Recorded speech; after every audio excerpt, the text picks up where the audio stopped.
Cukup ilmunya gitu ya? No, nggak pernah ada kata Cukup. ilmunya cukup. Oke. Dan itu mungkin kalau di Amazon kita ada satu istilah, it's always day one. Artinya adalah selalu adalah hari pertama. Artinya adalah kita selalu belajar. Oke. Setiap hari pasti ada selalu hal baru yang kita pelajarin. Oke. Jadi dari sisi itu adalah kita ada mentalitas dan kita juga sebisa mungkin menerapkan ini ke dalam hidup seharian juga adalah tidak pernah ada kata ilmunya cukup. Oke, berarti setiap hari memang harus belajar ya kok ya? Selalu belajar mempelajari hal-hal baru. Iya. Yang dikejar bukan nilainya, yang dikejar ada proses mencapai nilai tersebut sehingga kita mengerti dan membuka wawasan terhadap hal-hal baru. Dari sisi teman-teman yang masih sekolah itu adalah yang penting adalah sekarang nomor satu bagaimana kita menghadapi atau bagaimana kita mengerti manusia. Empati.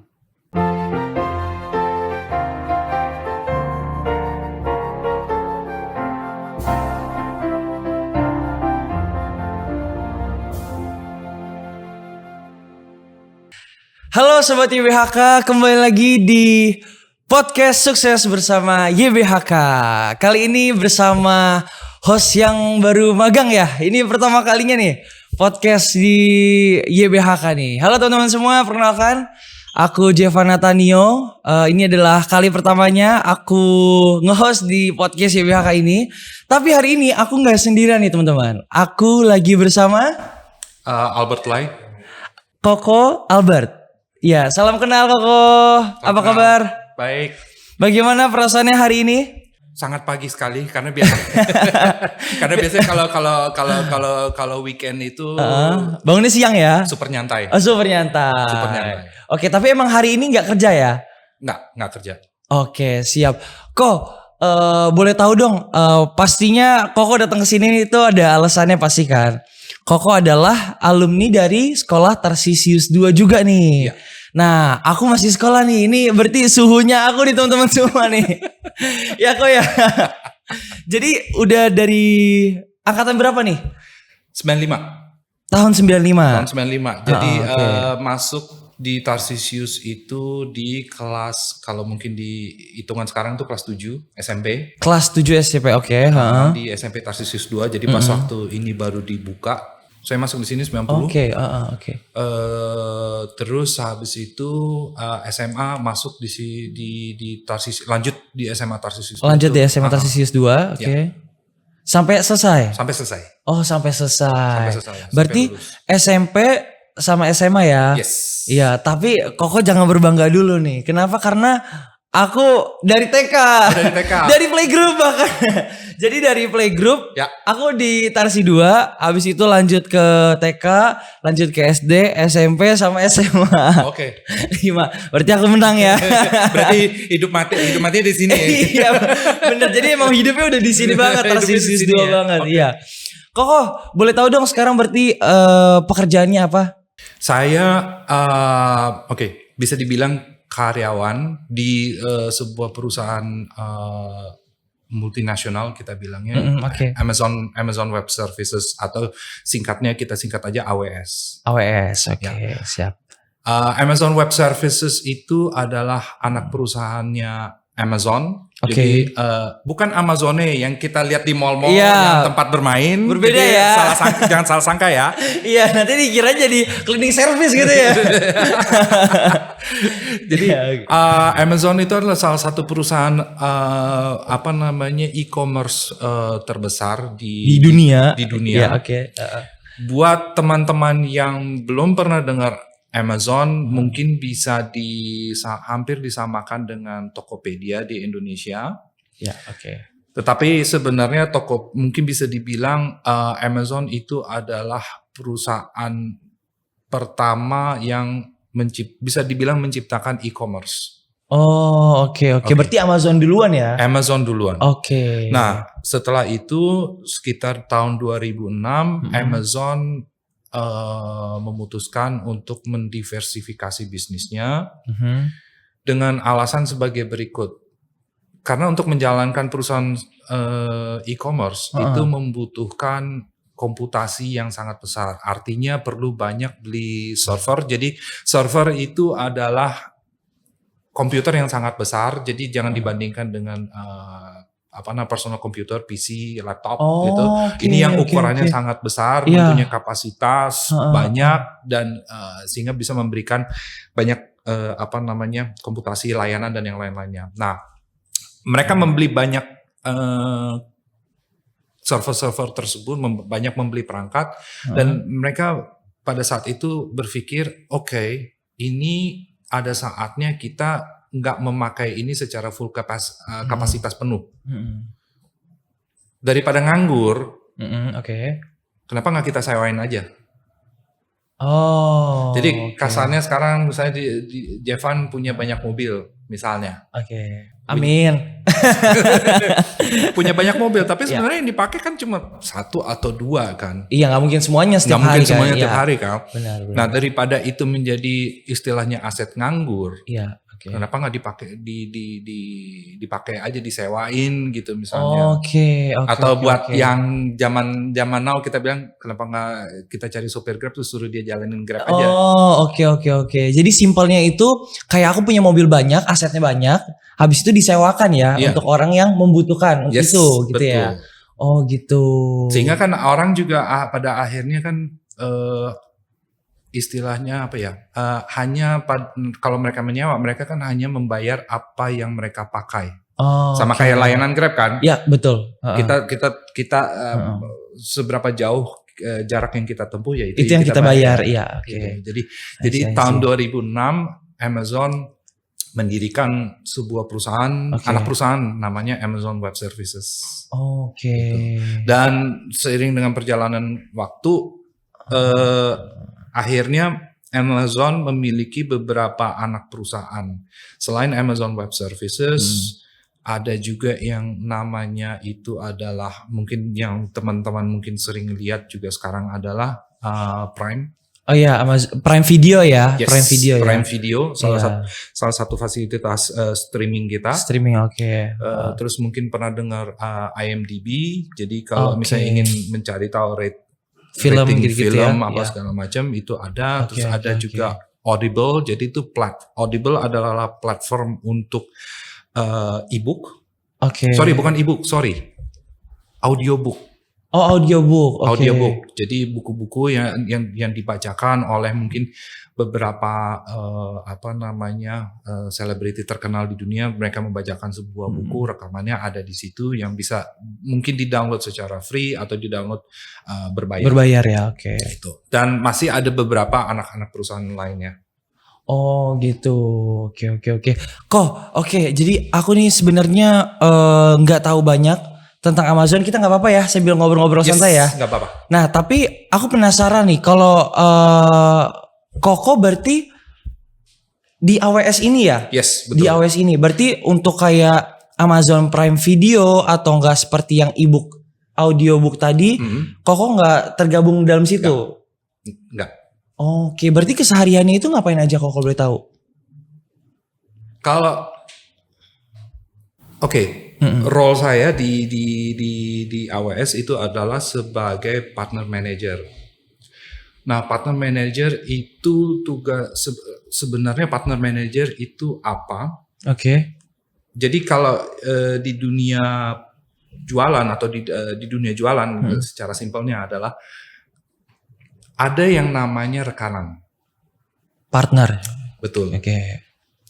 Jadi di rekanan ini adalah yang menjadi perpanjangan tangannya AWS, menjadi perpanjangan tangannya kita, di mana mereka juga pasti harus memiliki skill set dan pengetahuan dan juga cara jualan, cara ngomong yang sesuai dengan kita. Yang sesuai dengan AWS. Setiap perusahaan itu pasti memiliki budaya, memiliki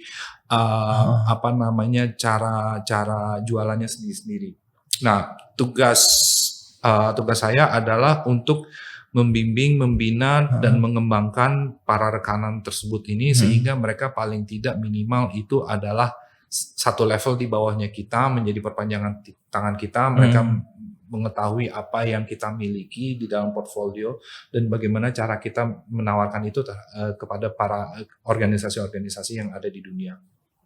Nah, mungkin sedikit pesan sponsor sebelum itu, dan ini mewajibkan adalah apa itu AWS? Jadi AWS, Amazon Web Services, itu adalah perusahaan layanan komputasi awan atau cloud, ya istilah sekarangnya adalah yang berfitur paling lengkap di dunia, memiliki layanan sekitar 200 layanan yang kita bisa tawarkan kepada customer, dan penggunanya ini adalah organisasi-organisasi mulai dari yang sifatnya startup atau perintis sampai ke beberapa lembaga pemerintahan terkemuka di dunia.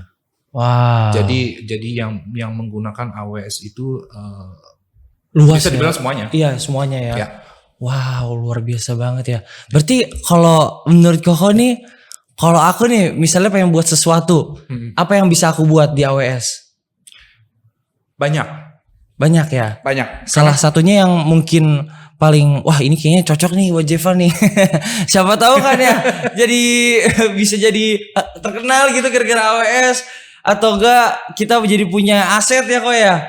Wanipiro. Oh. Contohnya deh, coba mungkin teman-teman yang nonton di sini berminat nih sama layanan di AWS. Kira-kira apa yang bisa didapatkan salah satunya?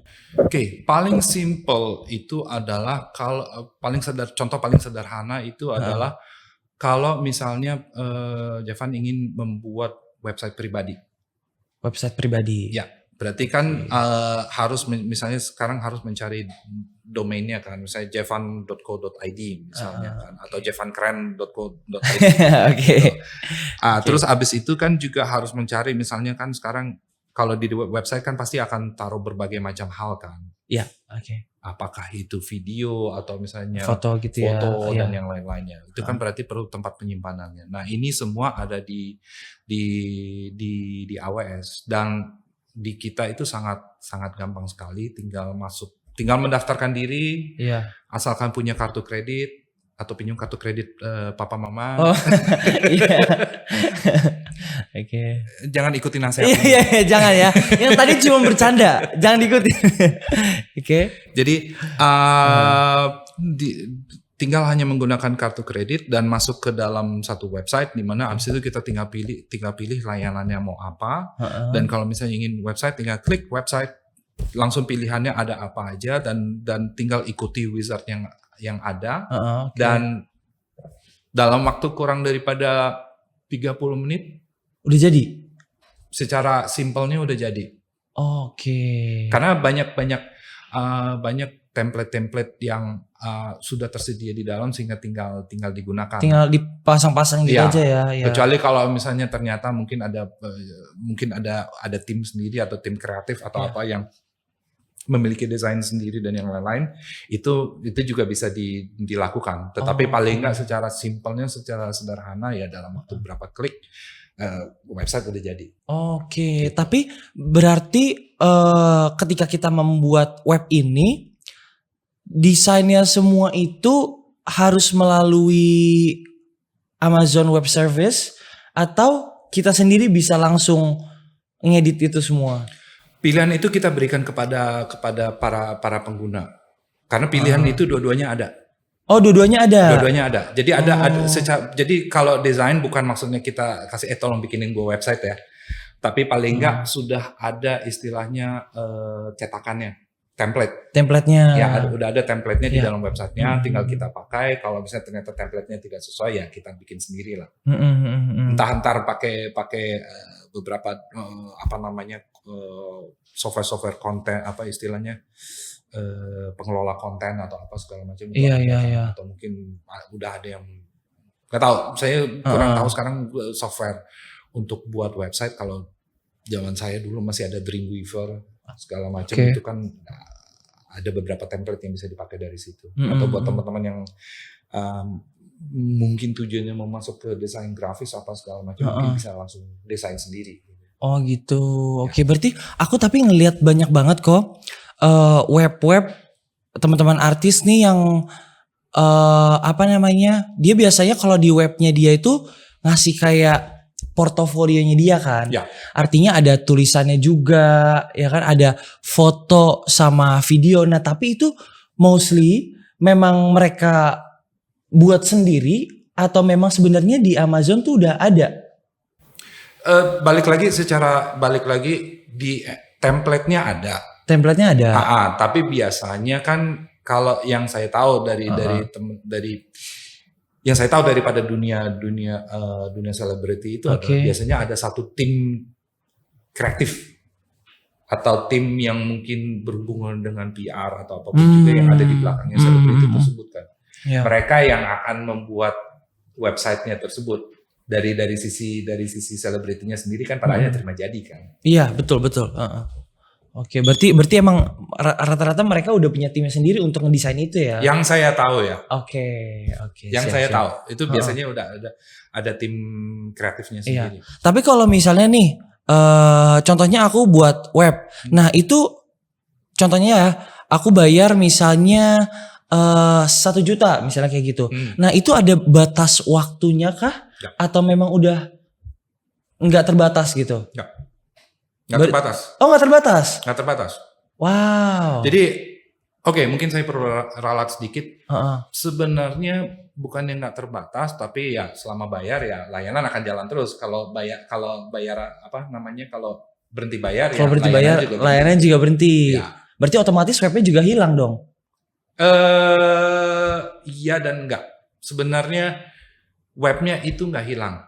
Cuma yang pasti ya kalau dicari ya nggak ada. Nggak ada. Tapi begitu misalnya kita bayar lagi ya muncul lagi. Oh gitu. Tapi sebenarnya kalau mau bedah ke dalam situ lagi adalah salah satu hal yang mungkin sifatnya itu akan harus bayar. Kenapa harus bayar terus adalah domain. Domain itu ya? Ya, domain itu selalu pasti ada yang sifatnya perpanjangan. Okay. Jadi tiap tahun pasti harus perpanjang. Dan itu yang tadi saya maksud juga, selama kita bayar terus, domainnya nggak akan mati. Atau nggak akan quote-unquote dilepas. Oh ya, oke. Berarti perpanjangan itu setahun ya jangkanya ya? Ini berkaca lagi ke pengalaman saya sendiri kan. Saya juga punya domain sendiri dan buat website sendiri, tapi karena lebih sibuk kerjaan jadi agak terbengkalai. Tetapi setiap tahun itu pasti diperpanjang. Ada perpanjangannya. Ada perpanjangannya. Ya sama kayak ini kan subscription Netflix kan tiap tahun perpanjang kan. Oh iya. Oh sama ya berarti ya? Konsepnya sama. Wow, keren. Ini buat teman-teman yang pengen buat website atau semacamnya, bisa ya kok ya di AWS ya? Bisa. Terbuka banget ya berarti ya. Kita bisa hubungin kemana nih kalau misalnya mungkin teman-teman ada yang tertarik untuk bikin web atau segala macamnya? Langsung ke websitenya AWS. Jadi ketik aja nanti itu aws.amazon.com. Oke. Nanti itu di situ ada link atau ada pilihan untuk membuat akun atau account. Iya. Nah, tinggal buat di situ. Tapi yang pasti harus punya credit card. Dan masalahnya sekarang ini kan kalau belum berumur 17 tahun belum punya credit card. Belum punya credit card. Kecuali kalau papi maminya sangat baik dan membuat kartu kredit tambahan ya. Tapi kayaknya agak nggak mungkin ya kok ya. Iya. Oke. Tapi aku ngedenger cerita dari Koko nih keren banget ya. Nah, aku penasaran deh perjalanan awal Koko tuh gimana sih bisa sampai ada di titik sekarang ini, sampai bisa bekerja di Amazon? Good question. Mau mulai dari mana? Lulus SMA? Boleh dari lulus SMA ya. Sebenarnya ada kepikiran nggak dari SMA tuh untuk bisa masuk ke ranah ini itu? Atau memang sebelumnya tuh mungkin ya kayak mencoba di jalur lain, tiba-tiba dapat teman gitu kan, bisa kan macam-macam ya. Kalau Koko gimana? Oke. Itu pertanyaan yang sangat bagus. Jadi awalnya itu begitu lulus dari bukan begitu lulus dari SMA, tapi mungkin pas waktu kelas 2 kelas 11 seperti sekarang Jevan ini. Oke. Memang udah ada sedikit peranan orang tua menanyakan, oke, mau ngapain? Oke. Mau ngapain? Iya. Nah, cuma kan dengan pengetahuan yang kita punya pada saat itu Belum tentu kepikiran saja ya? belum kepikiran atau wawasannya belum sampai ke sana. Iya, oke. Cuma memang udah ada beberapa pilihan. Tadinya mungkin pikir mau ngambil teknik industri atau apa, karena kebanyakan juga ngambilnya teknik industri. Tapi pada saat itu saya juga nggak tahu apa sih teknik industri. Iya. Oke. Tapi sebelumnya SMA-nya Koko ini ngambilnya IPS atau IPA? IPA. IPA. Oke, mungkin saya pertajam lagi. Oke. Pas zaman saya dulu, Iya. zaman dahulu kala, Oke. pilihannya itu adalah A1, A2 atau A3. A1 itu fisika, A2 itu biologi, A3 itu sosial. Saya di A1. Oh. Kalau IPA kan sekarang udah gabung kan fisika biologi. Iya, kan? iya. Itu. Jadi saya di A1 di fisika. Dan ya balik lagi ke pilihan tadi, memang memiliki beberapa pilihan, terus akhirnya saya juga karena memang lebih memilih kuliah di luar, saya kuliah di Belanda. Oke. Nah, di Belanda sendiri sebenarnya juga sempat ganti jurusan. Jadi pas waktu di Belanda saya masuknya ke teknik mesin. Oke. Cuma memang di Belanda itu pada saat kita mendaftar untuk satu universitas itu memang harus memberikan pilihan 1, pilihan 2. Pilihan 1 itu teknik mesin, pilihan kedua saya adalah IT. IT. Ya. Oke. Pilihan kedua itu adalah IT karena memang dari dulu saya suka dengan teknologi komputer apa segala macam. Oke. Dan akhirnya setelah 2 tahun saya pindah jurusan ke IT. Setelah 2 tahun. Setelah 2 tahun saya pindah jurusan ke IT. Kenapa pindah kok? Sebenarnya pilihannya nggak ada hubungannya sama komputer dan yang lainnya. Pilihannya cuma sebenarnya adalah lebih ke arah mereka pada saat itu ganti, mereka itu maksudnya dunia pendidikan di teknik mesin itu mengganti kurikulumnya di seluruh Belanda. Jadi kan kalau di universitas atau di sekolah pada zaman dulu itu kan modelnya klasik. Ada beberapa mata pelajaran, kita masuk ke dalam ruang kelas dan kita ikuti mata pelajarannya dan ada kerja kelompok. Oke. Secara simpelnya itu. Tahun 98 mereka ganti kurikulumnya itu menjadi lebih fokus kepada kerja kelompok. Jadi lebih ke arah dibuat sebuah proyek yang besar. Nah, di mana sehabis itu di dalam proyek itu ada beberapa mata pelajaran yang harus diikuti. Tetapi kita biasanya kerja dalam kelompok, dan kalau misalnya perlu pelajaran tambahan atau materi apapun juga ya masuk perpus ke perpustakaan. Oke. Saya simpelnya, gua jauh-jauh ke sini untuk hanya belajar sendiri dari perpustakaan. Ngapain gue bayar mahal? Mendingan gue di Indonesia masuk universitas terbuka gitu. Bener sih, setuju sih kalau setuju. Oke. Jadi pemikirannya lebih simple dari arah situ. Akhirnya saya mikir, ya udah coba IT dan tanya-tanya, dan kita di sana bisa tanya-tanya ke ngobrol sama dosennya, ngobrol sama sekolahnya. Terus tanya ini model pemberian materi pelajarannya gimana, apa segala macam. Akhirnya saya putuskan, saya masuk IT, dan sampai sekarang saya nggak menyesal mengambil pilihan itu. Dan mungkin juga untuk memberikan masukan kepada teman-teman itu juga adalah IT bukan hanya programming. Jadi kebanyakan pikirnya IT itu cuma programming doang ya. Persepsi yang ada di dunia luar itu, lu IT, lu berarti jago programming dong.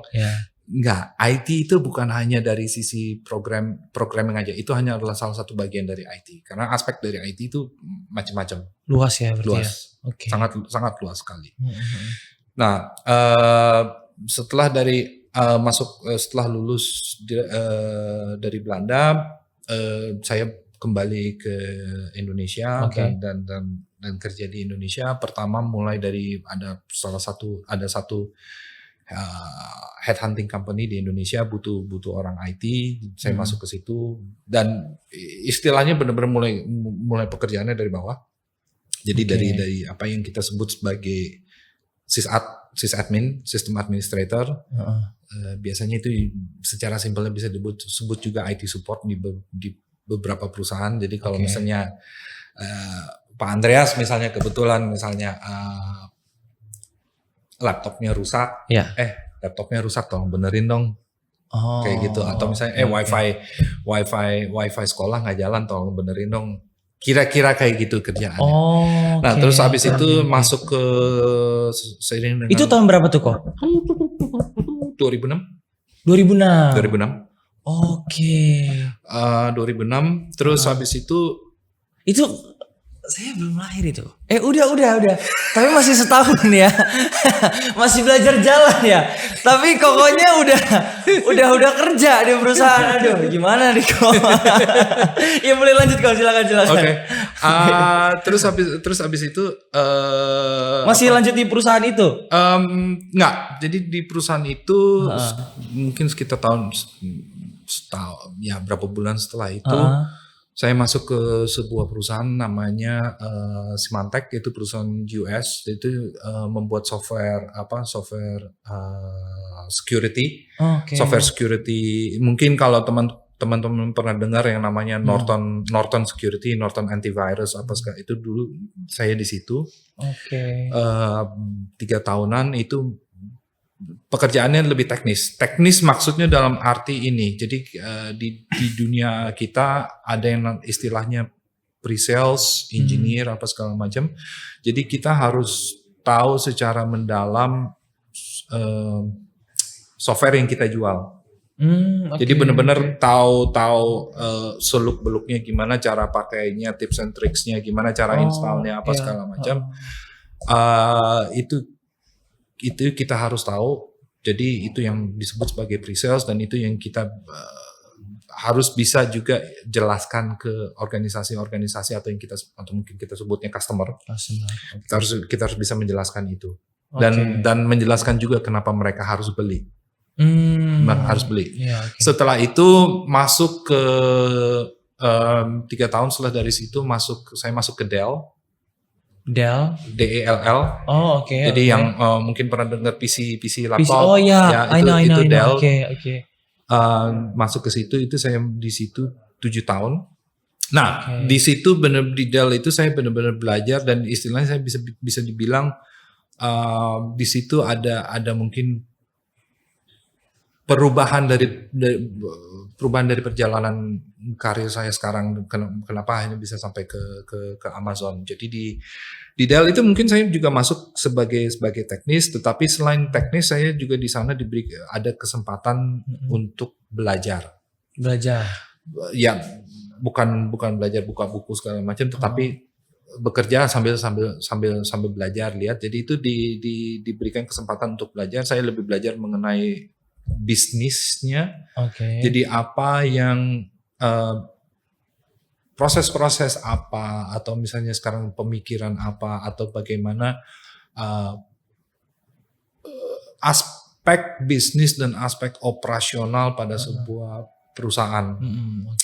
Jadi misalnya sekarang kalau untuk membuat sebuah produk, itu apa saja yang ada di dalam situ untuk membuat sebuah produk secara bisnis, kan ada yang kita sebut sebagai operational cost.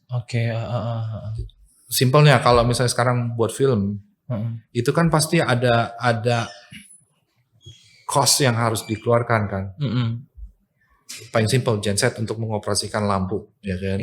Terus abis itu juga penyewaan lampunya itu segala macam. Kamera gitu. Penyewaan harga sewa itu. Terus belum lagi artis makeup, belum lagi nanti casting directornya segala macam, belum lagi figuran dan yang lain-lain. Sutradara dan asisten sutradaranya, kan? asisten astradanya, betul. Semuanya ya. Jadi kira-kira seperti itu. Jadi aspek-aspek itu yang saya pelajarin ada di situ. Terus belum lagi nanti di depannya, sekarang kalau kita bicara dari sisi film kan kita bicara juga selain production house-nya, distribusinya lewat mana? Ya, oke. Ya, itu ya, benar-benar. Ya kan? Jadi dari sisi itu kan sebenarnya banyak aspek yang saya pelajarin di situ. Jadi Ya. akhirnya dari sisi itu saya berubah dari seorang yang teknis saya masuk ke bisnisnya. Jadi saya Bisnisnya. banyak pelajarin bisnisnya juga dari sisi itu. Heeh. Plus juga kita kan ngelihat juga perubahan trennya itu apa segala macam. Dimana akhirnya pada satu titik saya merasa oke, kayaknya udah Cukup ilmunya gitu ya. no, nggak pernah ada kata Cukup. ilmunya cukup. Oke. Dan itu mungkin kalau di Amazon Heeh. kita ada satu istilah, it's always day one. Artinya selalu adalah hari pertama. Artinya adalah kita selalu belajar. Oke. Setiap hari pasti ada selalu hal baru yang kita pelajarin. Oke. Jadi dari sisi itu adalah nggak, kita ada mentalitas dan kita juga sebisa mungkin menerapkan ini ke dalam hidup seharian juga adalah tidak pernah ada kata ilmunya cukup. Oke, berarti setiap hari memang harus belajar ya kok ya. Selalu belajar mempelajari hal-hal baru. Ya, oke. Jadi balik lagi ke laptop yang tadi. Oke. Pas waktu di Dell itu saya akhirnya merasa oke, ini udah mentok. Udah mentok berarti Udah istilahnya di sini saya udah nggak bisa mempelajari sesuatu yang baru. Oh, oke. Berarti bisa dibilang kok udah menguasai semua yang ada di situ ya? Bukan menguasai, tetapi lebih ke perasaan kita kayaknya nggak ada sesuatu yang baru yang bisa saya pelajarin lagi. Yang menjadi interestnya kita untuk mempelajari. Oke. Dan kebetulan pada saat itu ada recruiter dari AWS menghubungi saya, akhirnya saya interview di sana dan akhirnya diterima di situ dan ya mulai 2020 sampai sekarang ini saya di AWS. Wow. Oke. Itu tadi dicari ya, dihubungi ya? Dihubungi. Berarti memang kinerja Koko bagus dong berarti. Harusnya seperti itu dong kalau dipanggil ya. Iya dan enggak. Kenyataan di dunia ini adalah masanya kalau kita saya coba formulasikan ini gimana ya.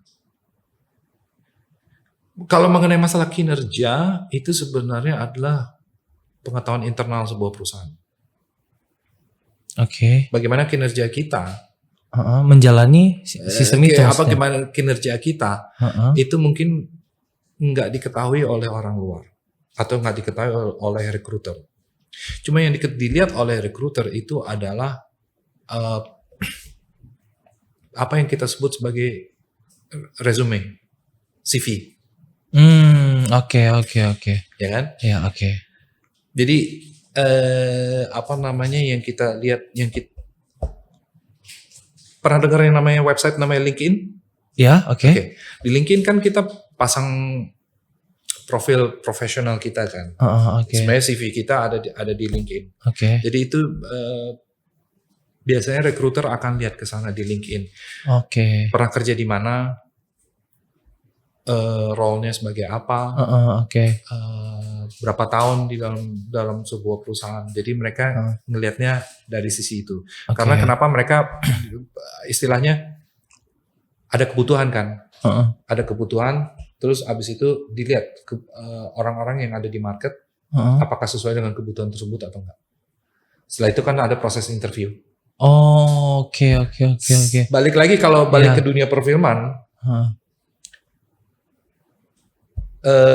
direktur dan penulis skenario mungkin sudah buat role-nya apa aja kan? Iya, oke. Yang untuk aktor utama, aktor pendukung, apa segala macam.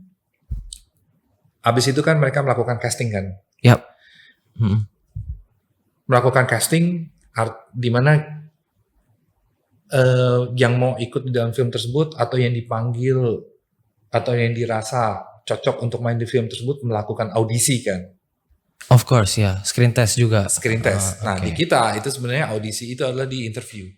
Oke. Jadi kita dipanggil interview dan interviewnya beberapa ronde dan ditanya untuk dilihat apakah memang cocok secara kerjaan, cocok secara profil dan cocok secara karakter. Oke, karakter juga diaudisikan ya kok ya berarti ya? Artinya mereka perlu tahu ya? Mereka perlu tahu. Mereka perlu tahu. Ya, oke. Mereka perlu tahu nggak sekarang dari sisi satu secara karakter apakah orang ini memang bisa tahan di tempat kita dan memang cocok dengan budayanya kita, karena kan balik lagi kan sebuah perusahaan pasti punya budayanya sendiri-sendiri. Oke. Ya kan? Itu mereka pasti akan cek. Mereka akan cek ya? Mereka akan cek. Tahan banting nggak nih orang? Oh iya benar sih, oke. Tahan banting nggak? Setia nggak? Terus abis itu bisa kerja dengan deskripsi minimal nggak? Oke. Misalnya, pasti kebutuhannya kan pasti sesuai dengan apa yang dibutuhkan perusahaan tersebut dan mereka melakukan audisi atau interview dari sisi tersebut. Tapi kalau dari secara pekerjaan yang sudah Koko jalani dari 2006 ya tadi ya, itu sebenarnya Koko tuh mengikuti sistematis yang memang udah ada di situ atau Koko mengembangkan sendiri? Lebih ke yang terakhir. Lebih yang terakhir untuk mengembangkan sendiri. Mengembangkan sendiri. Jadi ini juga berkat beberapa mentor yang saya punya selama ini dan kebetulan yang ditekankan oleh mentor-mentor ini adalah nomor satu, kalau kita ngomong secara karir, semuanya ada di tangan kita.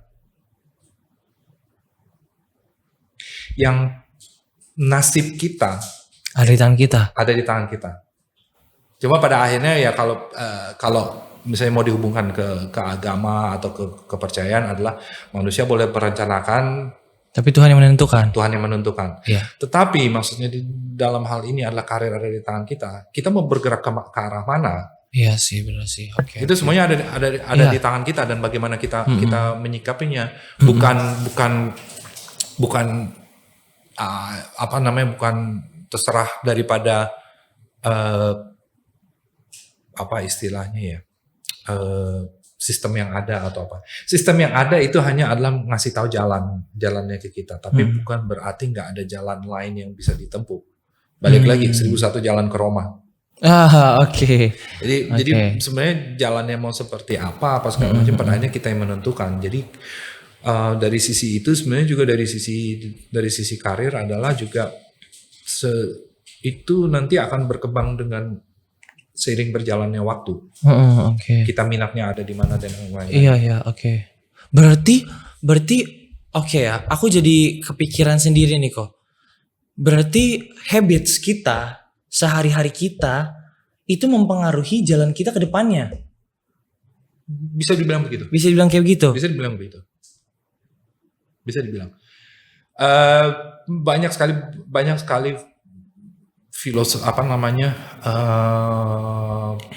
filosofer terkenal yang menyatakan itu. Saya nggak bisa mengutip siapa aja, tetapi mungkin ada kalau pernah dengar yang namanya Confucius atau mungkin dan yang lain-lainnya, semua menyatakan bahwa sebenarnya semuanya balik lagi ke kita. Habit kita itu seperti apa. Jadi kalau misalnya dari sisi karir atau segala macam, itu balik lagi ke kita. Itu bukan sesuatu yang diserahkan oleh manajer atasan kita atau apa ke kita. No, itu yang sesuatu yang kita grab sendiri pada saat kita lihat ada jalan. Kita lihat ada jalan, ada pilihan, mau kita ambil nggak? Oke. Berarti kita yang memang kita yang mengontrol itu semua ya kok ya? Yes. Pada akhirnya ada di tangan kita. Oke. Kita mau bergerak ke arah mana, kita mau itu ada semua di tangan kita. Berarti sebenarnya manusia itu bisa untuk menjadi apa saja yang mereka mau kalau mereka niat dan ada actionnya. Yes. Wow. Oke. Istilahnya the sky is the limit. Tergantung imajinasi kita seperti apa. Jadi ya Iya. kita mau seperti apa ya balik lagi ke kita. Ke kita ya, iya. Tapi kenapa ya Koy? Aku ngerasa tuh kayak sometimes kalau misalnya kita mau nge-reach level yang lebih tinggi lagi, yang lebih high daripada level kita sekarang itu males gitu kok. Oke. You know what I mean, right? Saya bisa ngerti itu. Heeh. Mungkin memang balik lagi ke kita dari sisi apakah kita benar-benar punya ambisi memang mau ke atas itu, memang itu sesuatu yang kita mau, atau memang istilahnya kita sebenarnya nggak terlalu minat ke atas itu, tapi cuma ingin mendapatkan pengalamannya, ingin merasakannya. Itu balik lagi ini pendapat pribadi ya. Oke. Terus ada lagi juga yang istilahnya udah merasa nyaman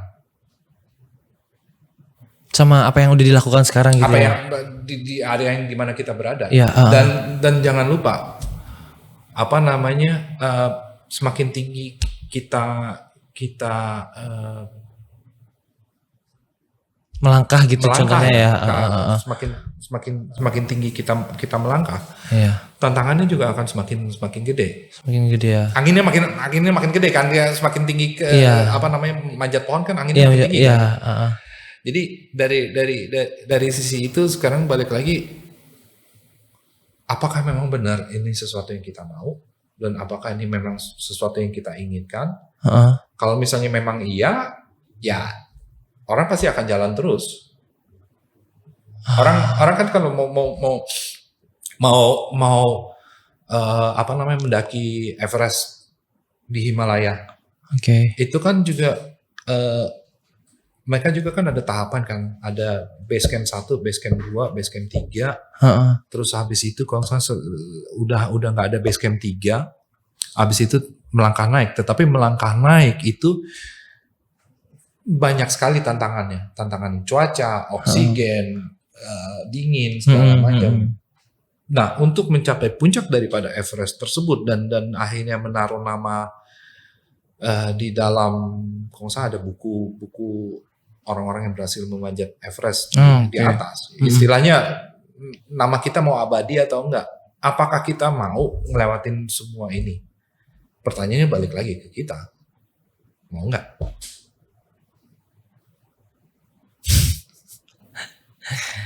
Harusnya kalau mau menuju sukses ya harusnya mau ya, apapun tantangannya.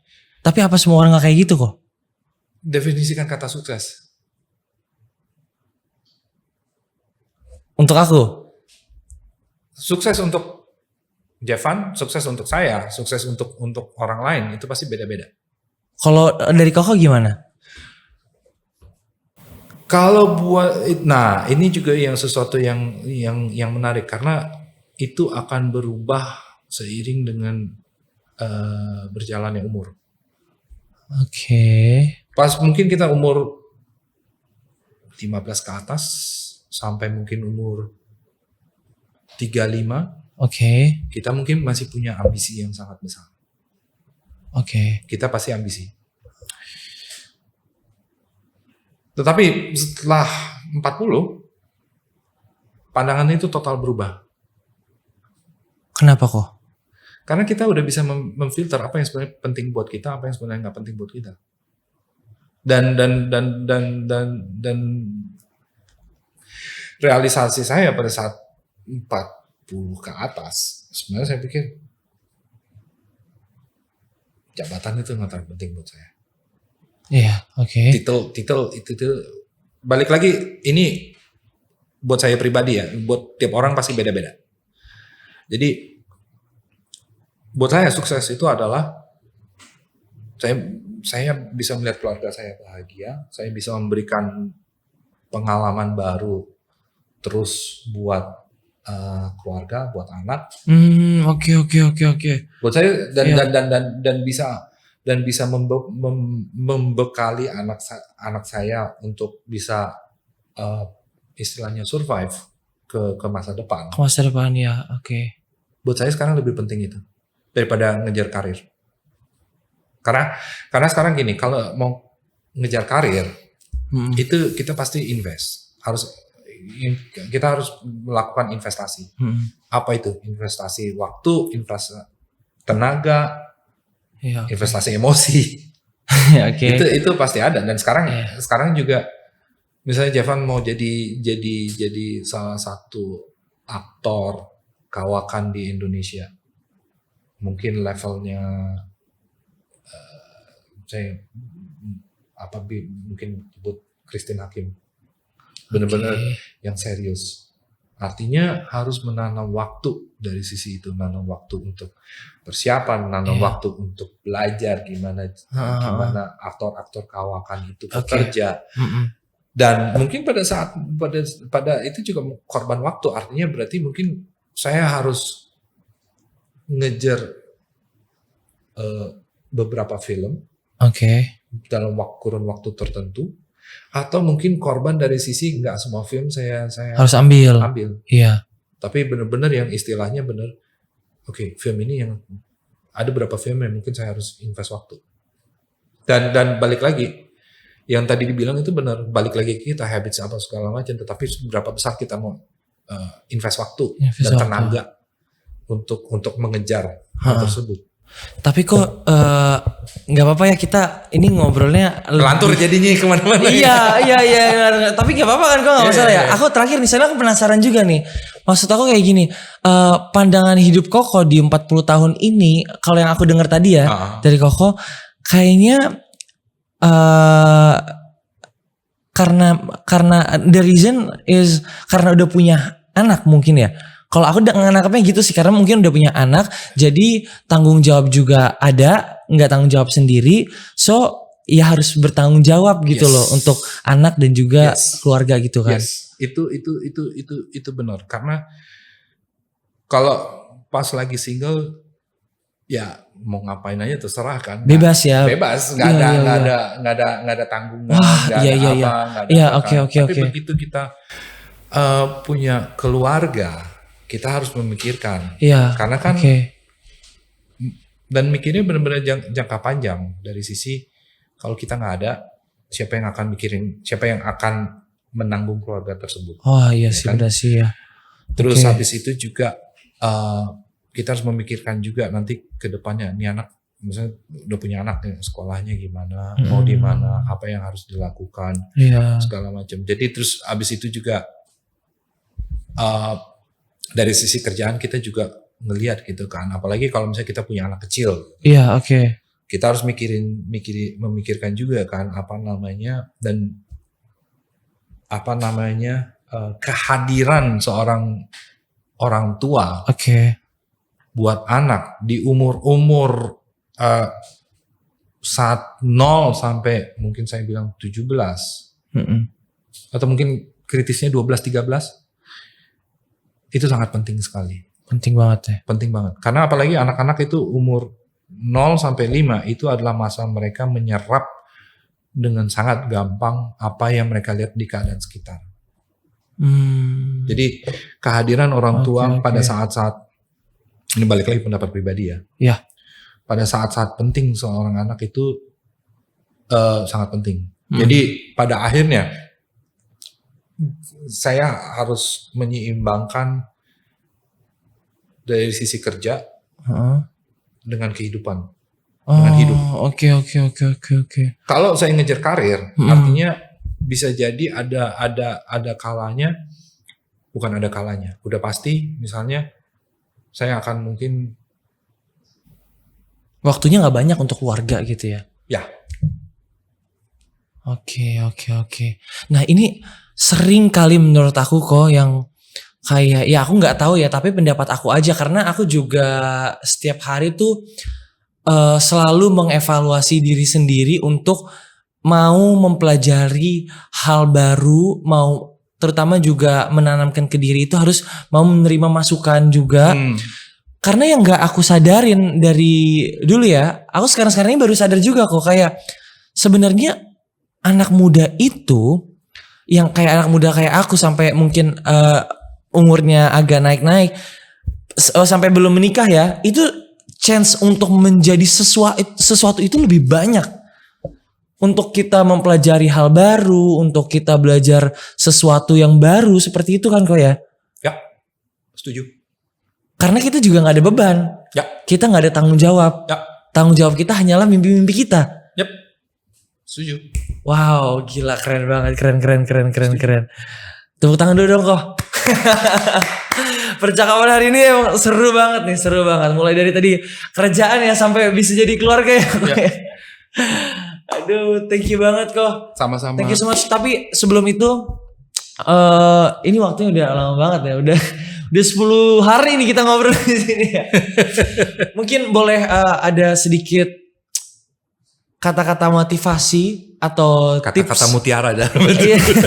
Mungkin tips atau ya tips lah untuk anak-anak muda sekarang ya, supaya mereka tuh bisa survive di masa kini dan masa yang akan datang. Oke.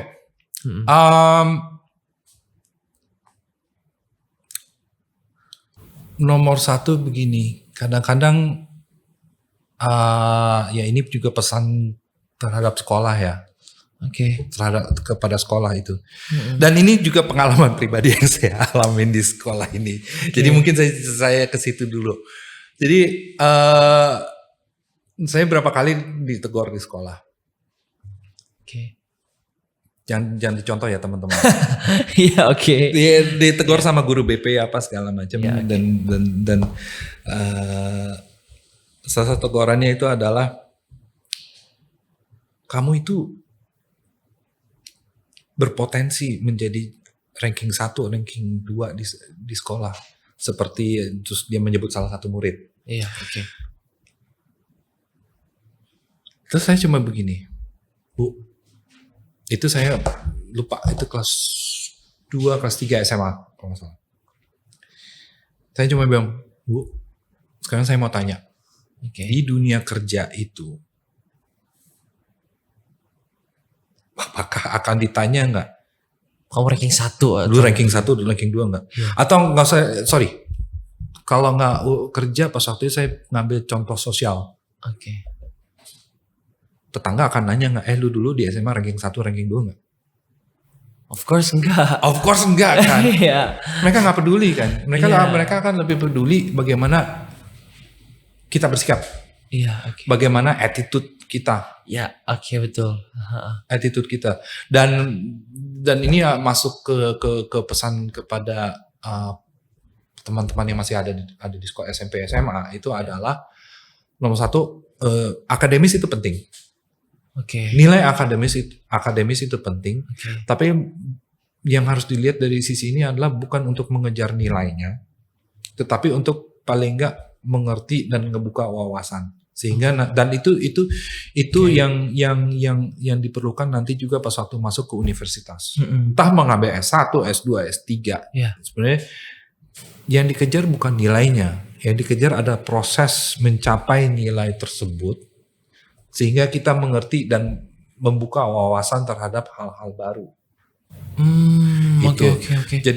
Jadi juga pesannya adalah ya selain urusan akademis, tetapi juga yang penting adalah ini adalah sebenarnya ada satu pertanyaan original yang ditanyakan di di skenario podcast sebelum ini yang dikirim ke saya adalah pekerjaan yang saya lakukan ini relevan nggak di masa depan?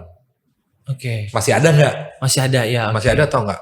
Dimana pesan saya juga cuma adalah mungkin 10-20 tahun lagi sebenarnya mungkin pekerjaan saya udah nggak ada atau mungkin udah berubah bentuknya. Oke. Tetapi yang tetap ada itu adalah manusia dan teknologi. Jadi paling nggak dari sisi teman-teman yang masih sekolah itu adalah yang penting adalah sekarang nomor 1 bagaimana kita menghadapi atau bagaimana kita mengerti manusia. Empati. Oke. Bukan simpati, tapi berempati. Iya, oke. Kita berempati terhadap manusia-manusia di sekeliling kita dan bagaimana kita bersikap terhadap manusia-manusia di orang-orang di sekitar kita, baik dari misalnya satpam di sekolah Ya, dan oke. dan janitor atau cleaner sampai ke orang-orang yang di atas. Ya, Bagaimana kita mengerti mereka, bagaimana kita bersikap ke mereka, bersikap ya. itu yang penting. Dan ketiga juga adalah bagaimana kita bisa adaptasi terhadap perubahan yang ada. Salah satu hal yang kita selalu istilahnya pakai untuk penghiburan diri di dunia IT itu adalah the only constant in the world is change. Artinya adalah satu-satunya hal yang pasti di dunia ini adalah perubahan. Oke. Jadi bagaimana kita menghadapi perubahan-perubahan itu, baik secara teknologi, baik secara manusia, baik secara hal-hal lainnya. Jadi itu pesan saya kepada teman-teman yang masih sekolah. Oke, siap. Berarti memang di setiap pekerjaan apapun itu attitude itu perlu ya kok ya? Attitude perlu. Sangat perlu. Sangat perlu. Dan juga anak muda harus selalu bisa beradaptasi. Betul. Dimanapun mereka berada, kemanapun mereka pergi. Ya, dan attitude yang dimaksud di sini adalah attitude menghadapi tantangan. Oke. Di mana attitude menghadapi tantangan salah satunya adalah jangan mengambil mentalitas korban. Artinya adalah kalau apapun yang terjadi itu jangan menyalahkan orang lain, tetapi berkaca ke diri sendiri dulu. Oke, iya. Benar. Gitu. Makanya di satu sisi juga harus terima masukan ya kok ya? Yes. Benar ya? Harus bisa terima masukan, tapi tentu saja juga ngelihat masukannya itu konstruktif atau enggak. Oke, harus dilihat juga nih masukan ini baik atau tidak gitu ya. Oke, siap. Kok thank you so much. Kita udah lama banget ngobrol, sudah banyak banget pembahasan yang kita bahas tadi, dan mungkin teman-teman di sini banyak belajar juga dari cerita kehidupan Koko, dari pekerjaan juga. Terima kasih banyak Koko udah mau datang ke podcast YBHK. Aku harap Koko bisa semakin sukses lagi, semakin berkembang juga, dan sukses terus untuk keluarganya. Semoga anak-anaknya bisa melanjutkan karir Koko ya. Terima kasih untuk waktu yang diberikan Thank you. kepada teman-teman YBHK dan juga khususnya kepada alumni-alumni Tarsisius 2. Thanks for having me. Thank you Koko. Nice to meet you. Nice to meet you. Alright, thank you teman-teman semua. Jangan lupa untuk subscribe ke YouTube channel ini karena akan banyak sekali konten-konten menarik dan juga inspiratif dan tentang pendidikan di podcast YBHK ini. So, see you in the next video. See you. Bye-bye.